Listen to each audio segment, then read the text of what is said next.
નમસ્કાર, મારું નામ શિરસાટ સરિતા દૌલતરાવ. મારી શાળાનું નામ શ્રીમતી સાવિત્રીબાઈ ફૂલે શાળા ક્રમાંક 47 છે. મારું અધ્યયન મારા નવતર પ્રયોગનું નામ છે મારું પુસ્તકાલય જ્ઞાનની પરબ અને મારું વિભાગ છે પ્રાથમિક વિભાગ અને મારું અધ્યયન ક્ષેત્ર એક છે અધ્યયન અધ્યાપન પ્રક્રિયા. તો સર્વપ્રથમ તો મને નવતર પ્રયોગની શરૂઆત કર્યા પહેલાં સમસ્યા એ હતી કે બાળકોને વાંચન પ્રત્યે જરા પણ રુચિ નહીં હતી. વાંચવાની તેમને ટેવ નહીં હતી. વાંચન પ્રત્યે જરા બી રસ અને છંદ નહીં હતો. આજના આ ટેકનોલોજીના યુગમાં છોકરાઓ વાંચતા નથી, વાંચન ઓછું કરે છે અને મોબાઈલનો ઉપયોગ સૌથી વધારે કરે છે. તો છોકરાઓને મોબાઈલથી દૂર અને પુસ્તકની નિકટ કેવી રીતે લાવવું એના માટે મેં આ મારો નવતર પ્રયોગ ચાલુ કર્યો. અમારા સ્કૂલના નિવૃત્ત શિક્ષિકાબેન શ્રીમતી અલકાબેન મહાજન તરફથી અમારી શાળાને આ સપ્રેમ ભેટ સ્ટેન્ડની મળેલી હતી.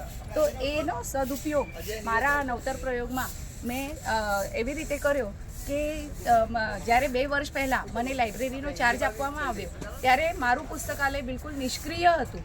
તો તેને જીવંત કેવી રીતે કરવું એનો પ્રયાસ મેં હાથે ધર્યો. તો મેં મારી કાર્યપ્રણાલી એ રીતે છે કે જ્યારે સવારે મારી છોકરીઓ મારી લાઇબ્રેરી છે મારી પાસે અને લાઇબ્રેરીમાં ધોરણ 3 થી 8 સુધીમાં મેં મંત્રીમંડળ નિમ્યું છે.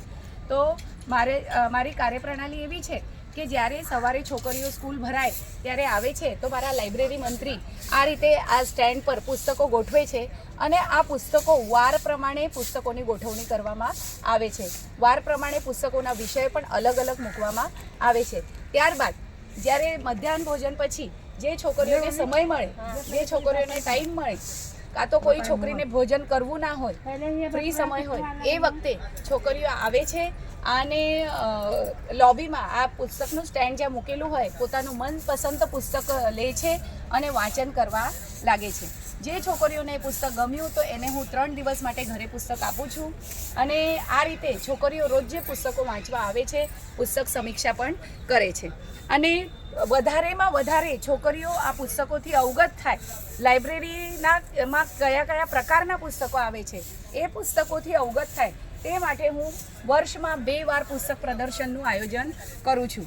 તેમાં મારી બાલવાટિકાથી લઈને ધોરણ 8 સુધીની બધી જ બાલિકાઓ એમાં સહભાગી થાય છે અને શાળાના આચાર્યશ્રી તથા તમામ શિક્ષકો, SMC સભ્યો બધા જ આ મારા પુસ્તક પ્રદર્શનમાં હાજરી આપીને અને શાળાની આ પ્રવૃત્તિથી અવગત થાય છે.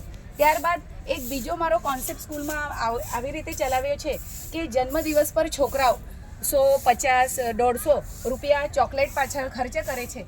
તો હું એ છોકરીઓને, અને આમાં કોઈ જ પ્રકારનું ફરજિયાત નથી, જે છોકરીઓને શાળાને પુસ્તક દાન આપવું હોય એ છોકરીઓને કહેવામાં આવે છે કે તમે ચોકલેટ પાછળ ખર્ચ ન કરતા તમે સ્કૂલને પુસ્તક દાન આપો કે તમારું નામ આગળ સુધી ચાલ્યા કરે. તમારી જે નાની બહેનો આવશે આ સ્કૂલમાં ભણવા તો એમને બી આ પુસ્તકો કામમાં આવશે. તો આ રીતે છોકરીઓ પુસ્તકો શાળાને દાન હોંશે દાન આપે છે. ત્યાર પછી બાલવાટિકાથી ધોરણ 3ની જે મારી બાલિકાઓ છે તેમના માટે મેં મારી સ્કૂલમાં એક નવો કોન્સેપ્ટ ચાલુ કર્યો છે, જ્ઞાનનું ભાતું. આ મારું જ્ઞાનનું ભાતું છે. એમાં અલગ અલગ પ્રકારના હું વિષય પ્રમાણે પુસ્તકો મૂકું છું. તો આ મારું જે જ્ઞાનનું ભાતું છે એમાં દીકરીઓ આવે છે ધોરણ 3 થી 8ની અને એમને જિજ્ઞાસા થાય છે કે આની અંદર શું હશે અને એ પોતે ખોલે છે અને ખોલ્યા બાદ આવા ફ્લેશ કાર્ડ, ચાર્ટ, ચિત્રો આવા અલગ અલગ પ્રકારના હું મૂકું છું. આ જુએ છે. એમાં એનું સંચાલન મારી જે લાઇબ્રેરી મંત્રીઓ કરે છે તે પૂછે છે, એ છોકરીઓને ક્રોસ ક્વેશ્ચન કરે છે કે આ શેનું ચિત્ર છે, આ શું વાંચે, આ લખેલું છે તમે વાંચો, આનો આકાર કયો, આમાં કયા રંગોનો ઉપયોગ થયો છે. એટલે મારી જે નાની નાની બાલિકાઓ છે મારા આ નવતર પ્રયોગથી ગમ્મત સાથે જ્ઞાન મેળવે છે. આ રીતે હું મારી સ્કૂલમાં આ મારો કોન્સેપ્ટ ચલાવું છું. ત્યારબાદ હું મૂલ્યાંકન કેવી રીતે કરું છું તો મૂલ્યાંકન કરતી વખતે હું મારી સ્કૂલમાં વિવિધ પ્રકારની સ્પર્ધાઓ રાખું છું. અમારી સ્કૂલમાં આધ્યાત્મિક પુસ્તકો આવેલા છે ગીતા પ્રેસ તરફથી. તો હું એમાં કૃષ્ણ બાલ લીલા જે હતી તો છોકરીઓએ વાંચી અને એના પર નાટક કર્યું. પછી નાટક સ્પર્ધા, વક્તૃત્વ સ્પર્ધા, પુસ્તક સમીક્ષા સ્પર્ધા અને શાળાની જે સહઅભ્યાસિક પ્રવૃત્તિઓ છે જેમ કે રંગોળી સ્પર્ધા, ચિત્ર સ્પર્ધા, આ રીતે હું વિવિધ પ્રકારની સ્પર્ધાઓનું આયોજન કરું છું. આ રીતે મારા છોકરીઓનું આ વિવિધ સ્પર્ધાઓમાં એમનું મૂલ્યાંકન થયા બાદ જે બેસ્ટ પરફોર્મન્સ કરવાવાળી મારી છોકરીઓ છે તો એમને બિરદાવવા માટે, એમને પ્રોત્સાહન મળે તે માટે હું પ્રોત્સાહક ઇનામ દ્વારા તેમને પ્રોત્સાહન પણ આપું છું. હું મેડલ કાં તો નોટબુક્સ એમ ઇનામ વિતરણ કરીને તેમનો ઉત્સાહ વધારવાનું કામ કરું છું. તો આનો પરિણામ મને શું મળ્યો? તો આનો પરિણામ મને એ મળ્યો કે મારી સ્કૂલમાં આજે પુસ્તક સમીક્ષાકાર 50થી વધારે પુસ્તક સમીક્ષાકાર છે, જે તમે જોઈ શકો છો. એમાં એમને કોઈ જ બંધન નથી કે તમે આ જ પ્રકારના માળખાથી પુસ્તક સમીક્ષા કરો, પણ કરો. પુસ્તક સમીક્ષા તમારે કરવી છે, તેનાથી બાળકોની નિરીક્ષણ શક્તિ, લેખન શૈલી એ સુધરે છે. ત્યારબાદ મારી સ્કૂલમાં મને વાર્તાકાર, કાવ્યકાર, કવિ એ પણ મળેલા છે, જે તમે જોઈ શકો છો કે આ મારી સ્વરચિત કાવ્ય રચનાની મારી છોકરીઓની ફાઇલો છે. આ રીતે મારી સ્કૂલમાં મને સ્વરચિત વાર્તાકાર પણ મળેલા છે, જે પોતે આ પુસ્તકો વાંચીને પ્રેરણા મેળવીને અને વાર્તાઓ લખે છે.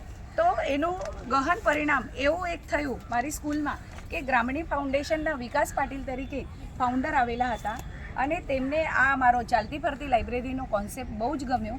તો તેમને અમારી શાળાને, કારણ કે SSA તરફથી ખાલી ગુજરાતી, હિન્દી અને અંગ્રેજીના જ પુસ્તકો આવે છે, મરાઠીના પુસ્તકો આવતા નથી. તો એમને 100 મરાઠી પુસ્તકોનું દાન અમારી શાળાને આપેલું છે, જેનાથી જે છોકરીઓ ગુજરાતી વાંચતા ના આવડે, નાની મારી છોકરીઓ છે 3 થી 5ની, એમને પણ આ મારા લાઇબ્રેરીનો પૂરેપૂરો ફાયદો મળશે.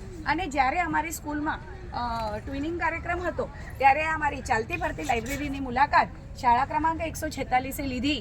તો એમને પણ આ કોન્સેપ્ટ બહુ ગમ્યો અને તેમને પણ તેમની શાળામાં આનું અમલીકરણ કરવાનું નક્કી એવી મને ખાતરી આપી. તો આ રીતે મારી આ ચાલતી ફરતી લાઇબ્રેરી શાળામાં જ નહીં પણ શાળા બહાર પણ કાર્યરત છે. જેમ કે અમારી શાળામાં 6 સ્કૂલો છે, તો આની ઉપર એક સરકારી કોલેજ પણ છે.